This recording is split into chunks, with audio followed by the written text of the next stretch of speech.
Assalamu alaikum. Welcome to online classes of Rise and Shine School. I am your physics teacher शमैना नाज और आज से हम बाकायदा क्लास मैट्रिक के फ़िज़िक्स के ऑनलाइन लेक्चर्स का आगाज़ करेंगे।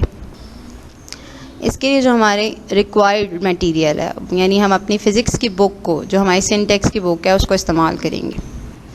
टॉपिक ऑफ डिस्कशन जो हमारा आज का है वो फ़िज़िक्स और उसकी ब्रांचेज़ हैं, और साथ ही साथ फ़िज़िक्स का हमारी डेली लाइफ में क्या किरदार है, क्या अहमियत है, इसके बारे में हम बात करेंगे। और इसके बारे में बात क्यों करेंगे, सिर्फ इसलिए कि स्टूडेंट्स इस बारे में जान सकें कि फ़िज़िक्स क्या है और उसकी ब्रांचेस कौन कौन सी हैं और वो किस तरीके से हमारी रोज़मर्रा की ज़िंदगी में फ़ायदेमंद हैं या हमारी रोज़मर्रा की ज़िंदगी में किस तरीके से वो अपना किरदार अदा कर रही हैं। इंट्रोडक्शन टू फ़िज़िक्स स्टार्ट करने से पहले हम अगर इसका थोड़ा सा ओवरव्यू लें तो ओवरव्यू लेने पर हमें इस बात का अंदाज़ा होगा कि नेचर को स्टडी करने के लिए हमें फ़िज़िक्स को लाजमी स्टडी करना पड़ता है, क्योंकि अगर हम अपने इर्द गिर्द नज़र डालें तो हमें इस बात का हमें ये बात सोच में आती है कि आया अगर दिन और रात में तब्दीली हो रही है तो कैसे हो रही है। ज़मीन और दूसरे सियारे जो मुख्तलिफ ऑर्बिट्स के गिर्द गर्दिश कर रहे हैं, सूरज के गिर्द गर्दिश कर रहे हैं अपने अपने ऑर्बिट्स में, वो अगर गर्दिश कर रहे हैं तो गर्दिश करते हुए टकराते क्यों नहीं हैं एक दूसरे से, और ना ही वो नीचे गिरते हैं, ना ही सूरज ज़मीन पर आता है, क्यों? यहीं से अगर हम इन चीज़ों पर अगर हम गौर करें तो यहीं से जो है फ़िज़िक्स की कहानी शुरू होती है और इसके लॉज स्टार्ट होते हैं।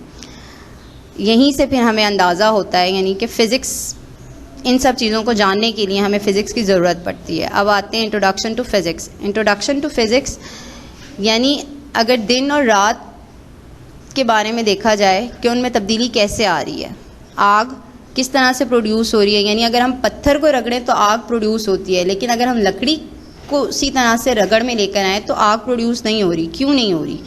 ज़मीन की मूवमेंट पे गौर किया जाए या ये सोचा जाए कि अगर ज़मीन गोल है तो फिर हम किस तरीके से ज़मीन पर बैलेंस खड़े हैं। ज़मीन गोल है तो फिर लाजमी हमें भी इम्बैलेंस हमारे भी जो है बैलेंस इधर उधर होना चाहिए, लेकिन ऐसा कुछ नहीं होता। ये सब चीज़ें स्टार्ट ऑब्जर्वेशन से हमारे जो है सामने आती हैं कि जब हम ऑब्ज़र्व करते हैं तो हम ये सब चीज़ें देखते हैं, गौर करते हैं इन चीज़ों पर, और ऑब्ज़र्व कर कर फिर हम उन पर एक्सपेरिमेंट करते हैं, और ऑब्ज़र्वेशन और एक्सपेरिमेंट के ज़रिए फिर साइंस का वजूद अमल में आया। साइंस बेसिकली जो है वो लैटिन वर्ड साइंशिया से बना है, और साइंशिया का मतलब हमारे पास है नॉलेज।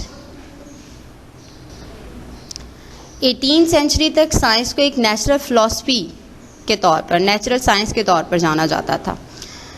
नेचुरल साइंस को बुनियादी तौर पर दो कैटेगरीज़ में डिवाइड किया गया है। पहली जो है वो फ़िज़िकल साइंस है, जिसमें हम नॉन लिविंग थिंग्स के बारे में पढ़ते हैं। दूसरी हमारे पास बायोलॉजिकल साइंस है, जिसमें हम लिविंग थिंग्स के बारे में स्टडी करते हैं। सारे काम जो नेचर के हैं वो डिपेंड करते हैं फ़िज़िक्स पर, अगर हम गौर करें तो।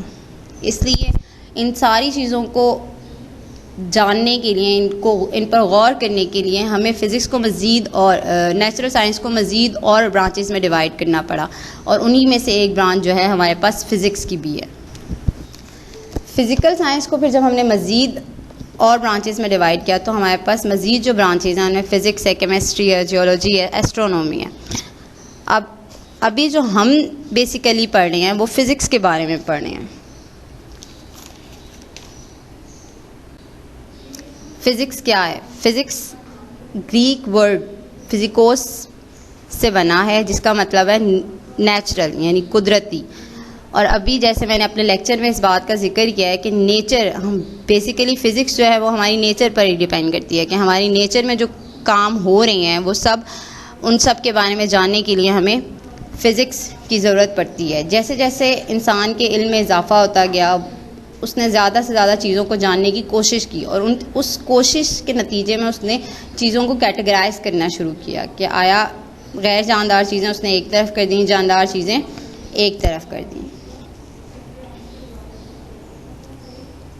और उसी बुनियाद पर फ़िज़िक्स की भी एक ब्रांच सामने आई है। फ़िज़िक्स जो है वो साइंस की वो ब्रांच है जिसमें हम मैटर और एनर्जी के आपस के इंटरेक्शन के बारे में बात करते हैं, उसके बारे में जानते हैं, उसके बारे में पढ़ते हैं।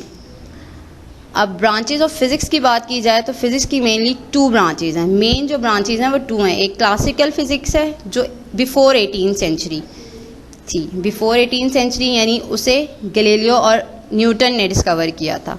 दूसरी जो फ़िज़िक्स है मॉडर्न फ़िज़िक्स है जो आफ्टर 18th सेंचुरी वजूद में आई थी और यानी 20th सेंचुरी में उसकी डिस्कवरी हुई थी और वो आइंस्टाइन के थ्रू हुई थी और वही मॉडर्न फ़िज़िक्स आज की फ़िज़िक्स की बुनियाद भी है।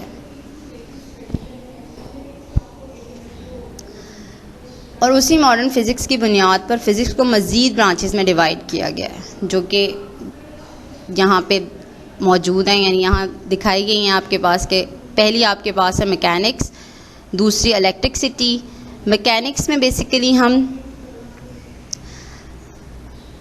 जिस चीज़ के बारे में पढ़ते हैं वो क्या है कि आपके पास जो मोशन ऑब्जेक्ट्स की मोशन है, फ़ोर्स और विदाउट फोर्स, इसके बारे में हम मैकेनिक्स में पढ़ते हैं। इलेक्ट्रिसिटी में हम इलेक्ट्रिक चार्जेस के मुख्तलिफ फिनोमेना और उसके अफेक्ट के बारे में पढ़ते हैं। इलेक्ट्रोमैग्नेटिज़म फ़िज़िक्स की वो ब्रांच है जिसमें हम इलेक्ट्रिसिटी और मैग्नेटिज़म के मुख्तलिफ मेथड, लॉज और प्रिंसिपल के बारे में पढ़ते हैं। चौथी आपके पास है सॉलिड स्टेट फ़िज़िक्स। इसमें फ़िज़िक्स की इस ब्रांच में हम सॉलिड मटेरियल की प्रॉपर्टीज़ और स्ट्रक्चर के बारे में बात करते हैं। एटॉमिक फ़िज़िक्स फ़िज़िक्स की आपकी वो ब्रांच है जिसमें आप एटम की प्रॉपर्टीज़ और स्ट्रक्चर के बारे में डील करते हैं। न्यूक्लियर फ़िज़िक्स आपके पास फ़िज़िक्स की वो ब्रांच है जिसमें आप एटम के न्यूक्लियस के रिएक्शंस, उनकी प्रॉपर्टीज़, स्ट्रक्चर वगैरह के बारे में बात करते हैं, पढ़ते हैं। प्लाज्मा फ़िज़िक्स आपके पास फ़िज़िक्स की वो ब्रांच है जो ऐसे न्यूक्लियस और इलेक्ट्रॉन पर डिपेंड करती है, जिस एटम या न्यूक्लियस पर डिपेंड करती है जिसमें न्यूक्लियस बेसिकली मौजूद नहीं होता है। ऐसा इलेक्ट्रॉन जो न्यूक्लियस के बगैर होता है, उसकी प्रॉपर्टीज़ वगैरह के बारे में पढ़ते हैं। बायोफिज़िक्स आपके पास बेसिकली फ़िज़िक्स की वो ब्रांच है जिसमें आप बायोफिज़िकल सिस्टम, उसके स्ट्रक्चर, उसकी एक्सप्लेनेशन और फिज़िकल मेथड्स के बारे में पढ़ते हैं। एस्ट्रोफिज़िक्स आपके पास एस्ट्रोनॉमिकल बॉडीज़ की स्टडी एस्ट्रोफिज़िक्स में आप डील करती हैं। Importance of physics in daily life, अगर हम इस चीज़ पर नज़र डालें तो हमें अंदाज़ा होगा कि फ़िज़िक्स ऑलमोस्ट हमारी ज़िंदगी के हर फील्ड में मौजूद है। अगर बात की जाए कम्युनिकेशन की तो पहले के वक्तों में ग्रामोफ़ोन यूज़ होता था। ग्रामोफ़ोन हमारे पास कन्वर्ट हुआ फ़ोन में, फिर वो फ़ोन कन्वर्ट हुआ मोबाइल में, एंड देन मोबाइल इंटरनेट में, और फिर इंटरनेट वापस मोबाइल की सूरत में हमारे हाथों में आ गया। इसी तरह इंटरटेनमेंट पर नज़र डाली जाए तो इंसान की ये सिर्फ सोच थी कि वो कभी अपनी कोई चीज़ सेव कर सकता है या वो पुराने वक्तों की कोई चीज़ को किसी चीज़ को देख सकता है, लेकिन फ़िज़िक्स की वजह से वो चीज़ भी पॉसिबल हो गई। टीवी, वीसीआर, डीवीडी वगैरह, इनके ज़रिए वो आसानी के साथ अपनी पुराने वक्तों की चीज़ों को देख सकता है। रेफ्रिजरेटर, यानी अगर पहले वक्तों में देखा जाए तो ये एक ख्वाब ही लगता था कि आप कुछ दिनों के लिए या हफ्ते या महीने के लिए कोई चीज़ सेव कर सकते हैं, लेकिन रेफ्रिजरेटर ने इस चीज़ को आसान बना दिया।